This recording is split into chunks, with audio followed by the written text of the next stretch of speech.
러시아 작가인 톨스토이의 작품 중에 사랑이 있는 곳에 하나님이 계신다라는 책이 있습니다.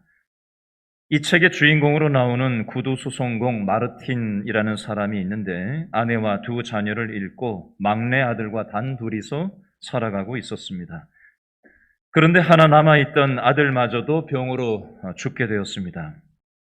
주인공은 한동안 이 일 때문에 교회에도 나가지 않고 술로 하루하루를 버티면서 살아가고 있었습니다. 이때 마을 노인의 격려로 성경책을 구입해서 읽기 시작했고 성경책을 매일 읽으면서 자신의 삶을 반성하고 새로운 희망을 성경을 읽으면서 찾게 되었습니다. 그러던 어느 날 성경책을 읽다가 잠이 들었는데 하나님의 음성을 듣게 되었습니다. 마르틴, 내가 내일 찾아갈 테니 창밖을 보아라. 주인공은 그날 하루 종일 창밖을 바라보면서 하나님이 언제쯤 오시려나 중얼거리면서 하나님을 기다렸습니다. 아무리 기다려도 찾아오신다는 하나님은 오시지를 않고 창밖을 내다보면서 일을 하고 있는데 창밖으로 청소부가 하루 종일 눈을 맞으면서 눈을 치우는 청소를 하고 있는 걸 보게 되었습니다. 마르틴은 청소부를 가게 안으로 들어오게 한 뒤에 따뜻한 차를 한 잔 대접을 했습니다. 그리고 나서 몇 시간 뒤에 창밖을 내다보니까 아기를 낳은 여인이 얇은 옷만 걸치고 눈보라 속에서 떨고 있는 모습이 눈에 들어왔습니다. 그래서 여인을 가게 안으로 들어오게 해서 먹을 것을 챙겨주고 옷을 대접해 주었습니다.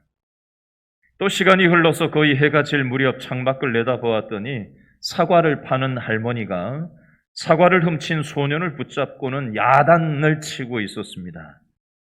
마르틴은 나가서 소년의 죄를 뉘우치게 하고 사과값을 대신 물어주고 소년을 용서해 주도록 중간에서 해결을 해 주었습니다. 마르틴은 날이 어두워지자 가게 문을 닫고 집으로 들어갔는데 그날 밤 마르틴은 성경을 읽다가 잠이 들었습니다. 그때 자신이 낮에 대접했던 청소부, 아기 아는 여인, 사과를 훔치던 소년이 나타나서 미소를 지었습니다. 그리고 하나님의 음성이 들렸습니다. 마르틴, 내가 오늘 만난 사람들이 바로 나였다. 너는 나를 대접한 거다. 마르틴은 꿈에서 깨어나서 잠자기 전에 읽다가 펼쳐놓았던 성경책을 다시 보게 되었는데 이런 내용이 있었습니다. 마태복음 25장 35절, 36절, 40절 내용이었는데요. 내가 줄일 때에 너희가 먹을 것을 주었고 목마를 때에 마시게 하였고 나그네 되었을 때에 영접하였고 헐벗었을 때에 옷을 입혔고 병들었을 때에 돌보았고 옥에 갇혔을 때에 와서 보았느니라. 너희가 여기 내 형제 중에 지극히 작은 자 하나에게 한 것이 곧 내게 한 것이니라. 이 성경 구절이 눈에 들어왔답니다. 여러분, 이 책의 내용을 오늘 말씀과 함께 우리가 생각하면서 한번 교훈을 얻을 부분이 있는데요. 주인공 마르틴의 눈길은 항상 구두수선하는 자신의 가게 안에만 머물러 있었습니다. 창문 너머에 어떤 일이 펼쳐지는지는 별로 관심이 없었어요. 근데 창문을 닫고 자신의 일에만 집중하면서 살아가던 이 주인공 마르틴이 창문을 열고 자신의 신발만이 아닌 이웃의 문제까지 보는 사람으로 시각이 변화되었다는 겁니다. 창문 밖에 관심을 가지고 사랑을 주기 시작할 때 하나님을 만날 수 있다는 것을 이 책은 말하고 있습니다. 자, 오늘 본문 창세기 18장 1절과 2절 말씀을 이 그림을 가지고 다시 한 번 더 읽어볼까요? 1절, 2절 말씀 다 같이. 누가 여호와께서 마므레의 상수리 나무들이 있는 곳에서 누구에게? 아브라함에게 어떻게 하시죠? 나타나시니라. 날이 뜨거울 때에 그가 장막문에 앉아 있다가 어떻게 해요? 눈을 들어 본즉 누가 보여요? 사람 셋이 맞은편에 서 있는지라. 그가 그들을 보자 곧 장막문에서 달려나가 영접하며 몸을 땅에 굽혀. 아멘. 1절에 보니까 동그라미를 해보시겠어요? 여호와께서 누구에게? 아브라함에게 동그라미 어떻게 하셨다고요? 나타나시니라 동그라미 하세요. 2절에 보니까 누가? 사람 셋이 동그라미 맞은편에 어떻게 하고 있죠? 서 있는지라 동그라미. 일단 해보세요. 하나님이 아브라함을 어떻게 하고 있어요? 오늘 설교 제목이 뭐예요? 찾아오시는 하나님. 하나님께서 아브라함에게 나타나셨다는 것은 하나님이 아브라함을 찾아오셨는데 2절에 보니까 어떤 모습으로 찾아오셨다고요? 사람의 모습으로 하나님이 아브라함을 찾아오셨다라고 되어져 있습니다. 지금까지 하나님은 아브라함에게 어떻게 찾아오셨죠? 창세기 12장 1, 2, 3절에 보니까 달신을 숭배하면서 살아가던 아브라함에게 하나님이 말씀으로 찾아오셨어요. 창세기 15장 1절에 보니까 말씀이 환상을 통해서 아브라함에게 찾아오셨어요. 창세기 17장 1절에 보니까 말씀을 통해서 아브라함에게 찾아오셨었어요. 그런데 오늘 본문 창세기 18장 1, 2절에 보니까 사람의 모습으로 하나님이 아브라함에게 찾아오고 계십니다. 그러면 왜 하나님은 아브라함에게 사람의 모습으로 찾아오고 계신 걸까요? 우리는 흔히 아브라함을 믿음의 조상이라고 말하지만 사실 아브라함의 믿음은 완전했나요? 완전하지 못했어요.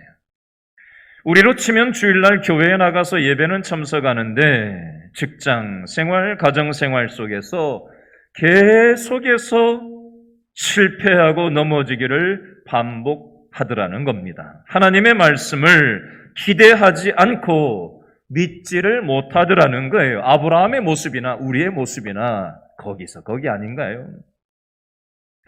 그래서 믿음 없는 아브라함에게 믿음을 주시기 위해서 하나님은 사람의 모습으로 나타나셔서 찾아오고 계신 겁니다.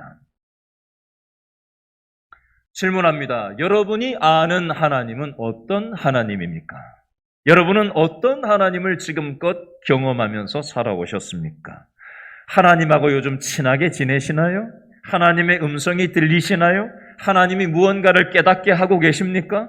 가정생활 속에, 직장생활 속에, 교회생활 속에, 사람들과의 부대낌 속에서 하나님의 일하심이 보이고 느껴지고 경험되는 신앙의 삶을 살아가고 계십니까? 여러분, 절 같은 데 가보면 절에 일부러 가려고 갈 수도 있고 또 옛날에 다녔던 분도 계시겠고 등산하다가 이렇게 절을 지나쳐 갈 때도 있는데 지나가다 보면은 절 입구에 어떤 그림이 떡하니 버티고 있죠? 환하게 웃고 있습니까? 아주 무섭게 생겨가지고 몽둥이 같은 거 들고 막 후드려 팰 것 같이, 그죠? 되게 겁나게 막 아주 그렇게 무서운 모습으로 그런 형상이 있잖아요. 우리가 생각하는 하나님이 무서운 하나님입니까? 우리를 심판하시고 벌 주시고 혼내시고 그냥 후드려 패시는 그런 하나님으로 여러분 생각하십니까? 너무나도 권위적인 하나님으로 여기십니까? 하나님은 구름 위에나 멀리 계시는 하나님으로 여겨지십니까? 로마 그리스 신화에 나오는 그런 어떤 신적인 존재로 하나님을 생각하고 계시지는 않습니까? 여러분, 우리가 믿는 하나님은 어떤 하나님일까요? 따라합니다. 말씀하시는 하나님. 우리가 하나님의 음성을 잘 듣지 못하고 깨닫지를 못하면 사람의 모습을 통해서라도 아브라함에게 찾아오시는 하나님이라는 거예요. 여러분, 이 땅에 살아가는 게 좀 더 좋아져야 되는데 참 이 땅에서의 삶이 광야 같지 않아요? 참 차갑지 않습니까? 광야 같은 이 세상 참 외롭지 않습니까? 결혼하면 외롭지 않을 줄 알았는데, 그죠? 배우자도 내 외로움을 근본적으로 채워줄 수 없다라는 걸 우리는 결혼 생활하면서 깨달을 때가 있습니다. 여러분, 절대로 배우자가 나를 완벽하게 외로움에서 자유롭게 해줄 수 있는 대상이 아니라는 거 빨리 포기하십시오. 자녀들을 통해서 너무 만족을 얻으려고 목을 매지 마시기 바랍니다. 여러분, 우리는 근본적으로 하나님으로부터 분리된 인생은 근본적으로 외로울 수밖에 없고, 근본적으로 하나님으로부터 분리된 인생은 힘들 수밖에 없습니다. 광야 같은 이 세상에서 외롭고 힘든 싸움을, 전쟁터와 같은 이 세상을 살아가면서 하나님은 때로 우리에게 하나님의 따스한 음성을 들려주실 때도 있어요. 절망에 빠져 있을 때, 살아갈 용기를 잃어버렸을 때 하나님은 용기를 불어넣어 주실 때도 있습니다. 길을 잃고 도대체 어떻게 헤쳐나가야 되나, 뭘 보고 따라가야 되나 헤매일 때 길을 가르쳐 주실 때도 있습니다. 두려움에 사로잡혀 있을 때, 우리의 미래가 너무 불안하고 두려움에 빠져 있을 때 하나님께서는 두려워하지 말아라, 나는 너의 전능한 하나님이라고 말씀하실 때도 있는 인격적인 하나님이 바로 우리 하나님이 가까이 계셔서 우리와 대화하기를 원하시는 하나님이십니다. 하나님은 지금 사람의 모습으로 아브라함에게 다가오셔서 아브라함과 대화도 나누시고 또 음식도 가까이 같이 나누시는 그런 하나님의 모습으로 오늘 성경에는 나타나고 있습니다. 사람의 모습으로 아브라함에게 찾아오신 하나님, 그리고 죄의 바이러스로 인해 온 세상이 지금 힘겨워하고 있잖아요. 그렇죠? 예나 지금이나 코로나 바이러스만 힘들었어요? 옛날에 코로나 바이러스로부터 더 힘든 것도 많았어요. 수많은 어려움들이 예나 지금이나 앞으로 미래에나 없었으면 좋겠지만 없을 수가 없습니다. 죄의 바이러스로 인해서 인류는 망가질 대로 망가져 있고, 부부관계도 망가질 대로 망가져 있고, 부모 자식 간도 망가질 대로 망가져 있고, 직장 동료들 간에도 자연도 환경도 모든 것이 죄의 바이러스에 감염이 돼서 신음하고 고통당하고 있습니다. 이런 해결할 길이 없는 이 땅의 인류를 보다 못하신 하나님께서 사람의 모습을 하시고 2000년 전에 이 땅에 예수님으로 사람의 몸을, 육신의 몸을 입으시고 이 땅에 뛰쳐내려오신 거예요. 그게 바로 예수님이시고, 예수님께서 고난을 당하시고 죄의 사망 권세를 이기시고 다시 부활하신 절기가 바로 이번 고난주간과 다음 주일 부활주일이 되겠습니다. 지금 여기에 모인 저와 여러분들에게도 하나님께서는 찾아오셔서 우리들과 대화 나누기를 원하시고요, 우리를 위로하기를 원하시고요, 우리와 함께 하신다는 것을 말씀해 주기를 원하시는 줄로 여러분 믿으실 수 있기를 바랍니다. 지난주에 우리 교회 성도님 한 분이 저한테 문자를 보내주셨어요. 하나님이 여러 가지 방법으로 우리 가족을 사랑하심을 다시 깨닫습니다. 교회 식구들의 기도와 응원으로 지치지 않고 이렇게 살아가고 있습니다. 어떤 우리 교회 성도님이 이렇게 저한테 문자를 보내왔어요. 지난주 중에 어떤 성도님이 저한테 전화를 갑자기 해왔어요. 그래서 이런저런 살아가는 얘기를 같이 나누다가 이분이 저한테 이런 얘기를 해요. 목사님, 권사님들이 저한테 요즘 전화를 얼마나 이렇게 저렇게 하는지 몰라요. 우리 성도님들이 관심을 가지고 연락해주고 하면서 같이 이렇게 저렇게 힘든 얘기도 나누고 하다 보니까 하나님이 나를 사랑하고 계시다라는 게 느껴져서 감사하고 좋아요. 뭐 이런저런 얘기를 함께 나누었어요. 그러면서 이분이 저한테 이런 얘기를 하시는 거예요. 제가 목사님을 위해서 기도하고 있어요. 그래서 제가 그 말을 듣고 아유 감사합니다. 그렇게 얘기를 했어요. 여러분, 교회는 예배 한번 주일날 딱 드리고 끝나는 게 교회가 아니에요. 교회 생활, 신앙 생활은 우리 성도들, 개신교회 성도들이 연결되어 있다는 거예요. 연결. 서로 힘들 때 손 내밀어주고, 서로 불쌍히 여겨주고, 서로 손잡아주고, 기도해주고, 함께 아파해주고, 걱정해주고, 함께하는 이 신앙 공동체를 통해서 하나님은 눈에 안 보이잖아요. 그렇죠? 하나님 눈에 안 보여요.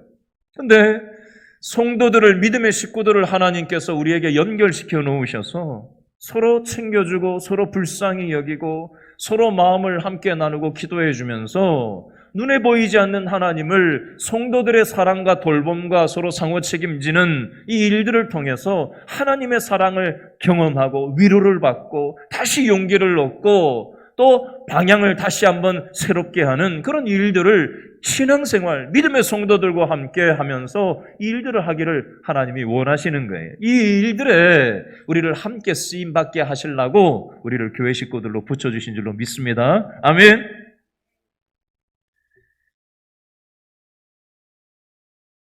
여러분, 오늘 본문에 보니까 아브라함의 장막에 하나님의 천사가 나타나셔서 함께 대화를 나누고 난 다음에 뭘 하고 있죠? 함께 음식을 먹는 장면이 나와요. 영상에서는 안 나왔지만 음식을 먹는 장면이 나와요.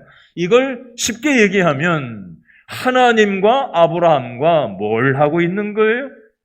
교제를 하고 있는 거예요. 여러분, 이 내용, 추상적인 내용을 어떻게 저와 여러분에게 적용할 수 있을까 고민하다가 제가 이렇게 예를 한번 들어볼게요.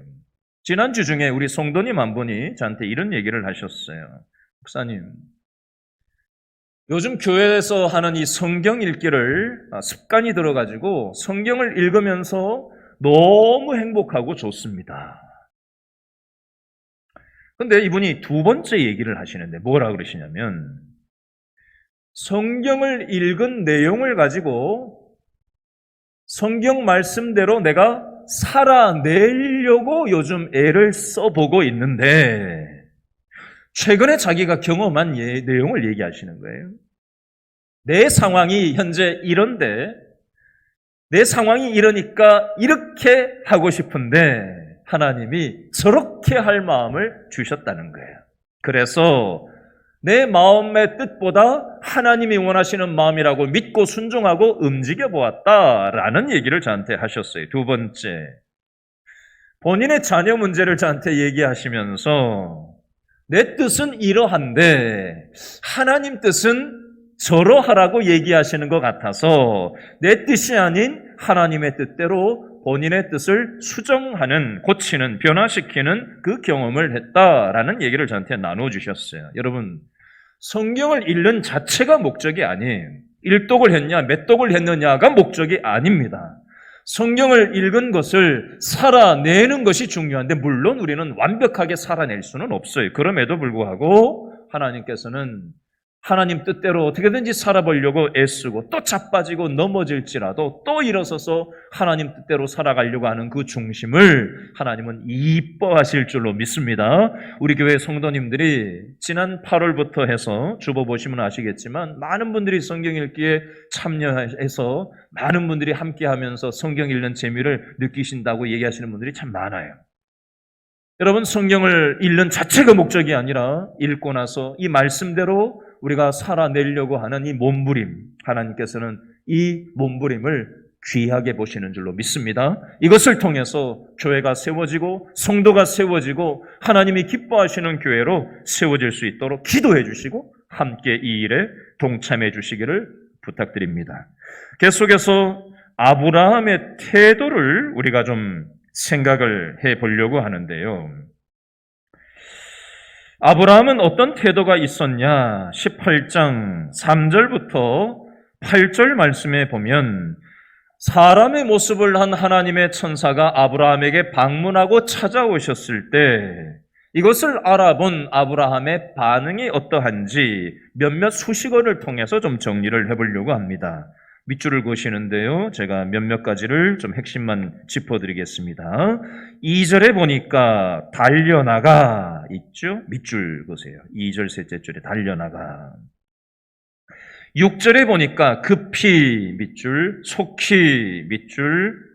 7절에 보니까 달려나가 밑줄. 7절 셋째 줄에 보니까 급히 밑줄 그으세요. 8절에 보니까 모셔 섬에 밑줄 일단 그어보세요.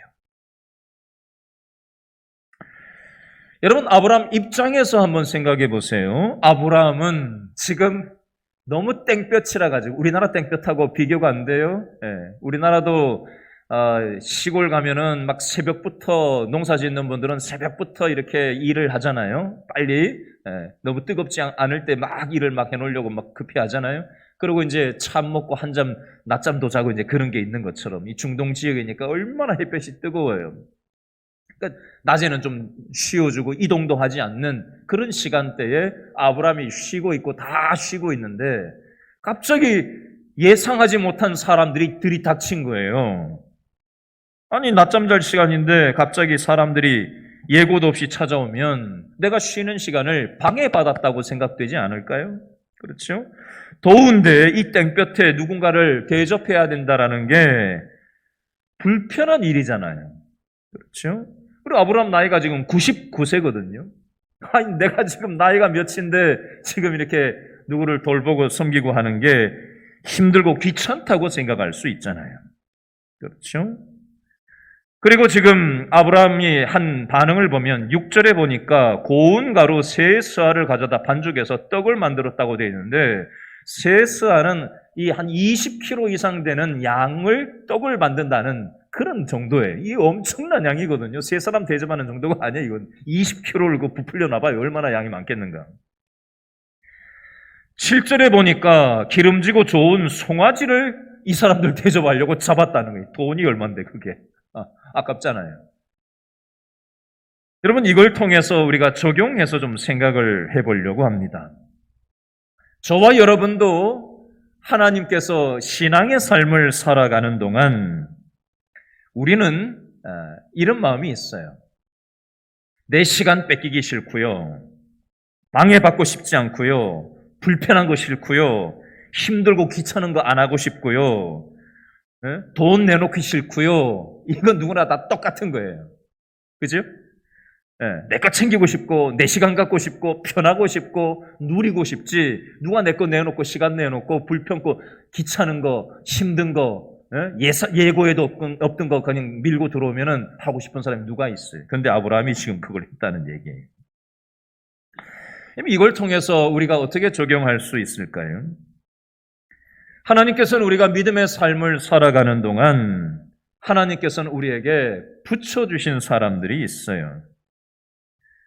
쉽게 예를 들어보겠습니다.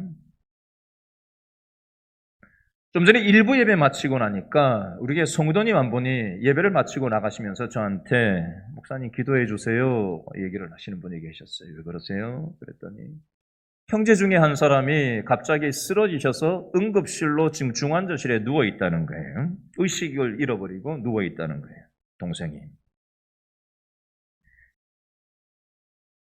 그래서 본인이 이불 속에서 하나님 앞에 살려달라고 기도를 했대요.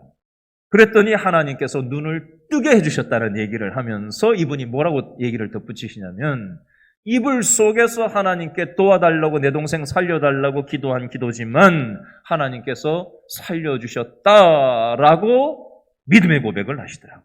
여러분, 다른 사람을 대접해주고 환대해준다라는 것이 꼭 뭐 송아지를 잡고 뭘 하고 아브라함처럼 꼭 요하고 똑같이 하는 걸 얘기하는 게 아니에요. 이걸 적용한다면 지금 우리 교회 교인들 중에 신앙의 분량이 다 달라요. 어떤 사람은 믿음이 좋은 사람이 있고 어떤 사람은 믿음이 약한 사람도 있어요. 어떤 사람은 돈이 많은 사람도 있고 적은 사람도 있어요. 어떤 사람은 시간이 많은 사람이 있고 시간이 적은 사람이 형편이 다 달라요. 하나님은 일률적으로 똑같이 돈을 많이 내놓고 시간을 많이 내놓고 뭔가를 많이 하고 그런 걸 보시는 분이 아니에요. 사람은 그런 걸 보죠. 그런 걸 보고 속죠. 마음에도 없는 행동을 해도 하나님은 안 속아요. 하나님은 뭘 보셔요? 우리의 마음을 보셔요. 어떤 마음으로 그걸 하느냐. 하나님은 종교 지도자들이 많은 돈을 헌금 내는 것보다 가난한 여인이 2렙돈 내는 걸 더 제대로 된 헌금이라고 말씀하셨어요. 하나님은 액수를 보시는 분이 아니에요. 하나님은 껍데기를 보시지 않습니다. 송아지를 내놨냐 뭘 내놨냐 그게 중요한 게 아니라 어떤 사람이 제가 말씀 준비하다 보니까 송아지가 없으면 뿅아리 내놓으면 되지 않냐. 여러분, 우리 교회 식구들끼리 누군가 힘들어하면 전화 한 통화하는 거 그거 뿅아리 하나 내놓는 거잖아요. 그렇죠? 아까 제가 예를 드렸죠. 우리 교회 성도님 중에 이렇게 저렇게 힘든 분들이 있는데 우리 성도님들이 전화 한 통화 해준 거 그게 그렇게 힘이 될 수가 없더라는 거예요. 하나님이 나를 사랑하신다는 걸 느낀다는 거예요. 그게 병아리 내놓는 거예요. 그게 환대고 그게 하나님이 원하시는 거예요. 그게 신앙생활이에요.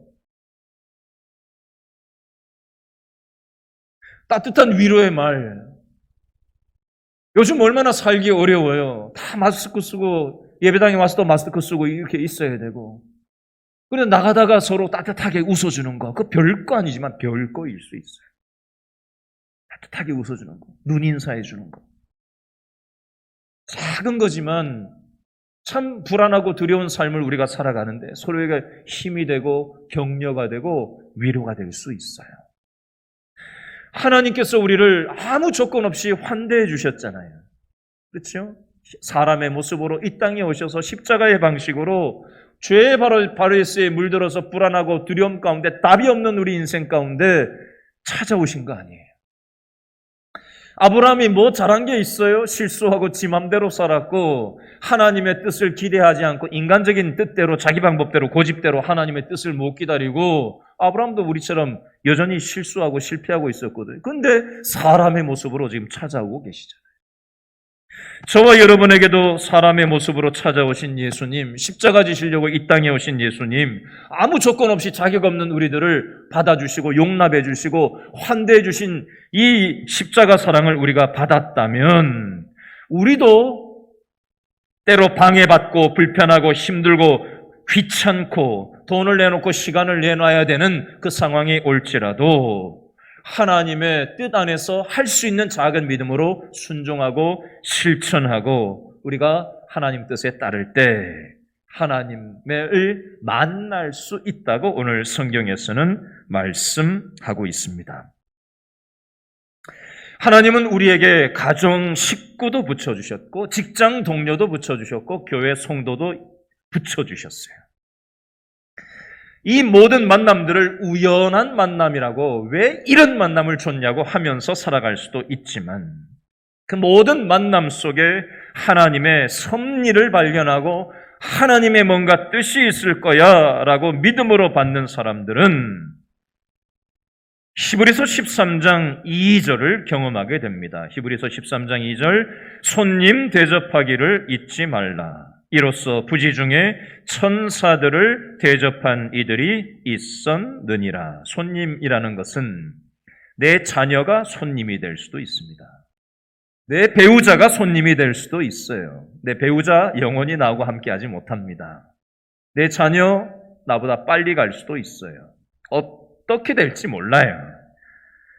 여러분 모든 만남은 손님으로 하나님이 우리에게 선물로 주신 것들임을 인정하고 소중하게 여기고 하나님의 뜻 안에서 우리가 대할 때 부지 중에 천사들을 대접한 이들이 있었다라고 히브리서 13장 2절을 말씀합니다.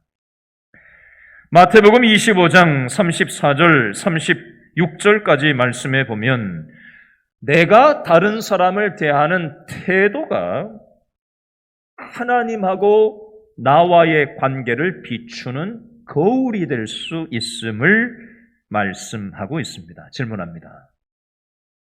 나는 내 배우자를, 내 자녀들을, 내 형제들을, 내 이웃들, 직장 동료를, 교회 성도들을 대할 때 어떤 눈빛, 어떤 말, 겉으로는 속일 수 있어요. 척할 수 있습니다. 교회에서는 사실 일주일에 한 번밖에 안 보는 경우가 많기 때문에 척하기가 쉽습니다. 그러나 가족들은 미천이 다 드러나지요. 척하며 살 수가 없죠. 맨날 부대끼니까. 더 어려운 거예요, 사실. 그 모든 만남을 다 하나님이 손님으로 하나님께서 주신 하나님의 뜻 안의 만남이다라고 믿음으로 받고 그 관계 속에서 내가 어떻게 대하느냐가 나의 영적인 상태일 수 있음을 하나님께서는 말씀하고 있습니다. 하나님께서는 저와 여러분에게 붙여주시는 사람들과의 관계를 통해서 하나님을 만나게끔 우리를 찾아오고 계시다라는 사실을 기억하시고 나와 연결시켜준 이 사람들을 소중하게 여기고, 이 광야와 같은 세상 속에 다들 지치고 힘들고 어렵게 살아가는데 우리가 소중하게 여기고 아무 자격 없는 우리들을 용납해 주시고 환대해 주신 하나님의 사랑을 우리가 입었다면 우리도 나와 연결된 사람들을 환대해 주고 섬겨주고 돌아보는 축복의 통로로 살아가는 저와 여러분 될 수 있기를 바랍니다. 기도하겠습니다.